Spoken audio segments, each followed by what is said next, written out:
Science of Mind, historically, January is the time when we talk about the basic principles of religious science. So with that in mind, there are 4 chapters that are essential from the Science of Mind book. How many of you have read the Science of Mind book? At least the 4 chapters. Okay, good. At least the 4 chapters. So today we're talking about the thing itself. And Ernest Holmes said, the thing itself is the power of God to create as we think into it. The thing itself. And he called it itself. You know, it goes by many names. And so there's 2 aspects of the thing itself. There's the loving side. It's like a coin. One side is the loving side, and the other side is the law side. And they're absolutely the same. It's the same coin. It's the same God. The loving side of God and the law side of God. And so when we talk about science of mind, there's been a big movement about moving away from the title of and the idea of philosophy that we practice being called the science of mind. But it's a very viable, correct term. Science means the way things work, and mind means God. So science of mind means the way God works in the world, and religious science is the alternative way of expressing this. So the thing itself and the 2 aspects of it that are one and the same, love and law. Now the law, just to acknowledge the basics, is that part of the divine essence, the unifying force that takes our word, takes our thoughts and our ideas and creates them. It's like gravity. It is a law. We have the law of gravity and we have the law of thought. And then God, that loving aspect of God, is the part of it that allows us to use our own freedom and our own judgment. If we didn't have free will, then we would just be, apparently, moving through a pre-planned destiny that some higher being set forth for us. And that's not the case. Ernest Holmes says in The Science of Mind, the inherent nature of human is forever seeking to express itself in terms of freedom. We do well to listen to this inner voice, for it tells us of a life wonderful in its scope, of a love beyond our fondest dreams, and a freedom which the soul craves. That's end of quote. A freedom which the soul craves. And we pay a price for that freedom because our thoughts are creative. And when we do not understand that part of the divine essence, that part that we call the law, the part that takes our thoughts and creates them, then we would give up our freedom, and that's what makes us human as expressions of God. The great generosity of the loving essence is to allow each of us the freedom of choice. And once we have chosen, the law swings into action to make it happen. There's nothing supernatural about it. It's the way things work. And once we understand the system, we'll find it spontaneously natural. And then we can get to work using it for our benefit and for the benefit of the world. So I want to ask Steve, just 1 minute, to talk to us about his experience with the water this morning. We all know examples of how prayer has been answered. And I have two personal examples, well actually now three, that we're talking about water. I've shared this with you before. My husband lost his vision in his left eye. So he went to the eye doctor, and she told him that he had a stroke in his left eye, and his vision would never be the same. It would never come back. And when he got in the car to tell me about that,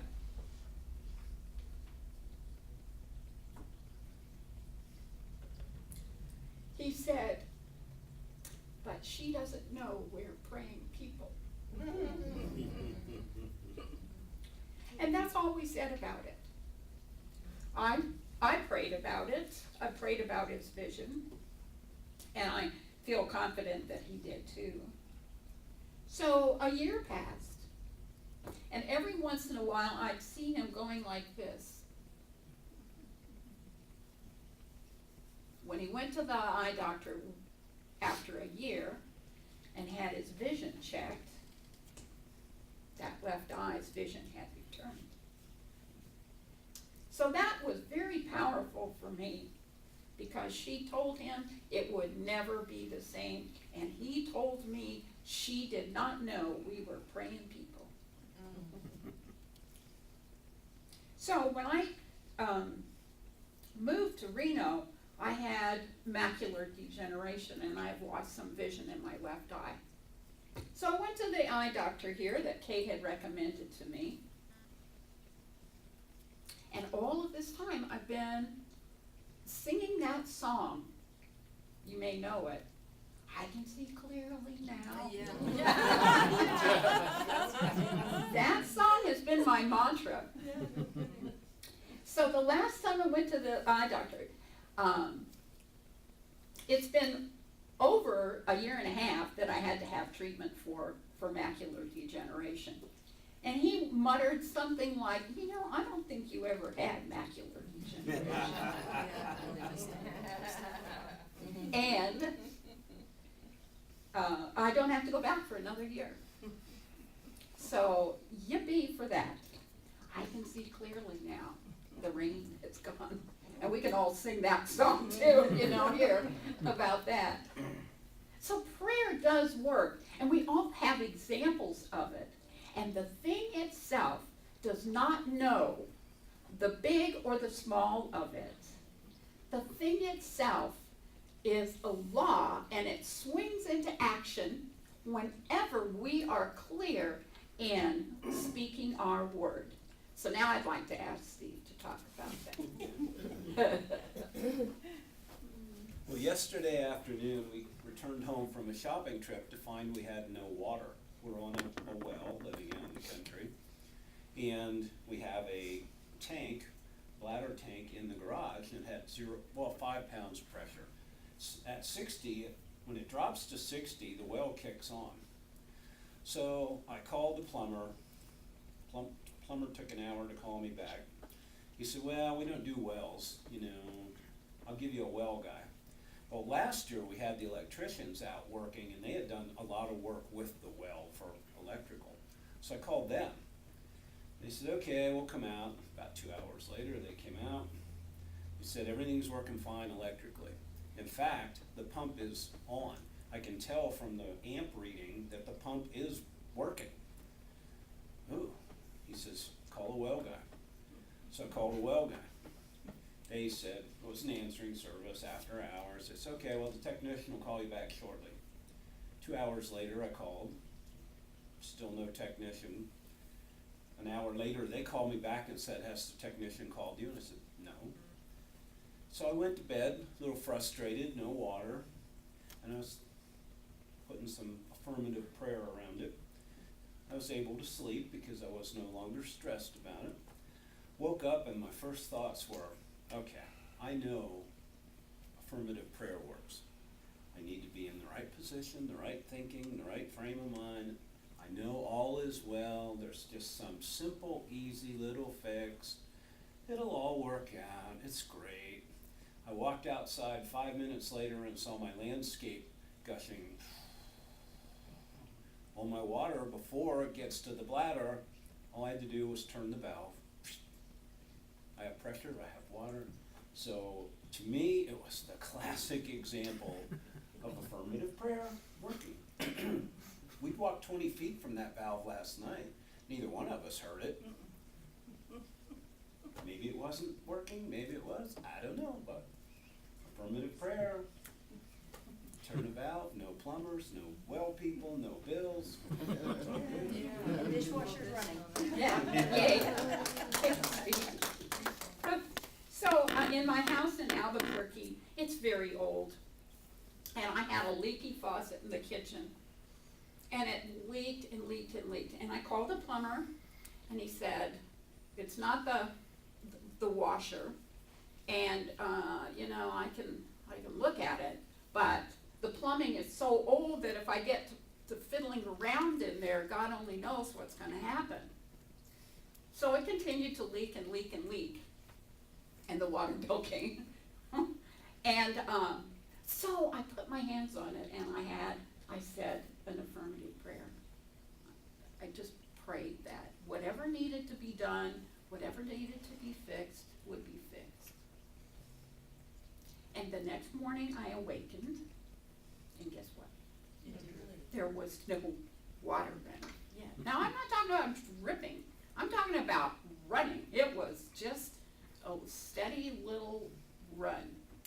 And so prayer works. And the thing itself doesn't know the big of it or the little of it. It works for all things, no matter how large or how small. So that brings us back to the entire problem of limitation, evil, and suffering and uncertainty is not God ordained because we have freedom, but it is the result of ignorance. And it's written that the truth will make us free. So God is not capricious.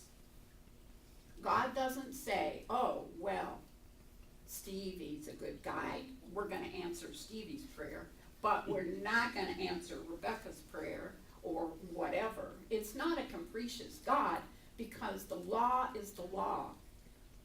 It is infallible. And what is fallible is our use of it, our ignorance of it, our failure to trust it. And of course, there are circumstances that are perhaps larger than we are in the collective consciousness. But our prayer is powerful, and because we use prayer consciously with intelligence, that has more impact than the general creative collective consciousness. So that brings us back to the whole concept that we all want freedom. And we know that our thoughts are creative, and that is what sets us free. To be ignorant of the law is no excuse. Holmes says, the storehouse of nature may be filled with good, but this good is locked to the ignorant. The key to the door is held in the mind of intelligence, working in accordance with universal law. It is not a capricious God. It is a loving God that gives us the freedom of thought, the power to use the law in whatever crazy way that we choose. And I said last week about how crazy my God is. It's got such a sense of humor. Now that may not be the truth for you because you may be very serious, and so your godness is very serious. The law reflects what you put into it. So as Steve and those of us who are optimistic put thoughts and prayers into the law, that's how it's reflected back. If we're very serious, if we're very fearful, if we're very negative, that's what's gonna come back to us. That's the freedom of using the law. It's totally up to us. And the loving God part of the thing itself is that essence that lovingly gives us the freedom to live in whatever way that we choose. It's just a matter of choice. What we think is what we get. That is the first chapter of Science of Mind, the essence of it. The thing itself is love and law. And what we put into it is what we get back from it. It's as simple as that. And we try to make it very complicated. Holmes said this: the mind, which we discover within us, is the mind that governs everything. This is the thing itself. And we should recognize its simplicity. We try to make it very complex. We try to be very philosophical about it. The ancient philosophers, despite their convoluted languaging that we have no longer an understanding of very well, knew this, that there is one God. That's all there is. One everything. And that one everything, that divinity, allows us to create from our thoughts whatever we choose. And so, reminding ourselves that knowing this, that using this law intelligently, consciously, is far more powerful than any of the other creative collective consciousness that we run into. Because we know the way that the thing itself works,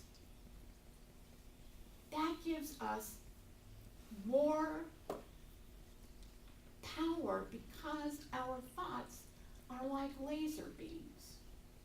You know, white light is everywhere present, and it spews everywhere. But now we have come to understand that when we take light and we harmonize it, when we make it in harmony, it becomes very powerful.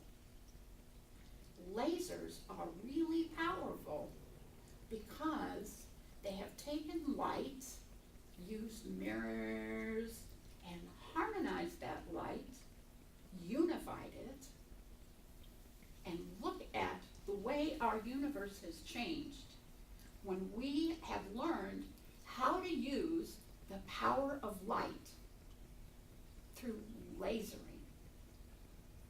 That same principle works for us as far as our thoughts go. We can think and think and think and think, which we do, and then we can take the time to focus our thoughts, and they become amazingly powerful. And that is how the thing itself works. By focusing that part that we call the law loving way. And we can change our life, and we can change the world. How simple is that? So I love each one of you.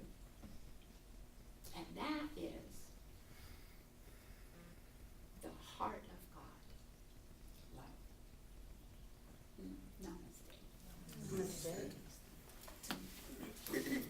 Invite Steve and Kate to join me as we focus our thoughts like laser beams.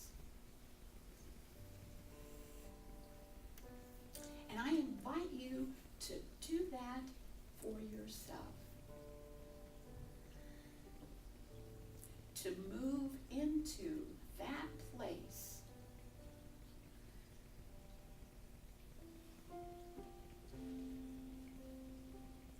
where the love of God resides.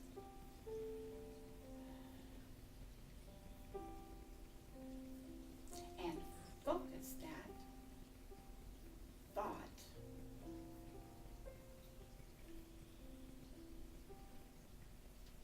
focusing the law on the essence of love.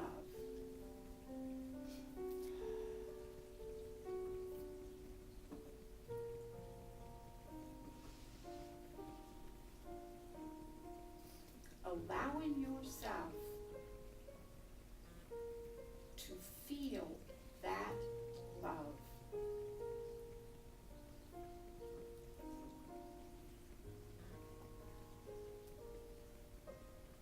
And like a laser tool, maybe a magic wand, focus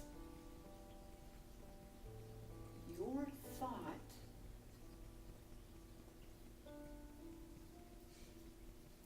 on whatever it is that you choose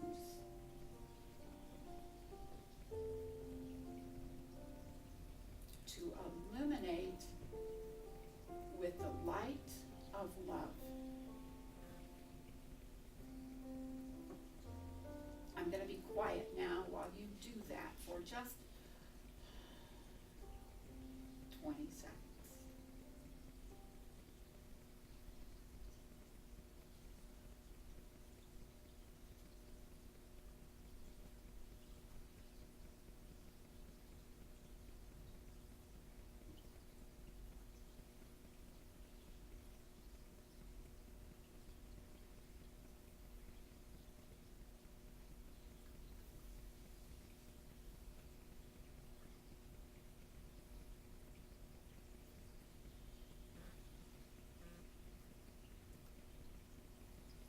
Now allow yourself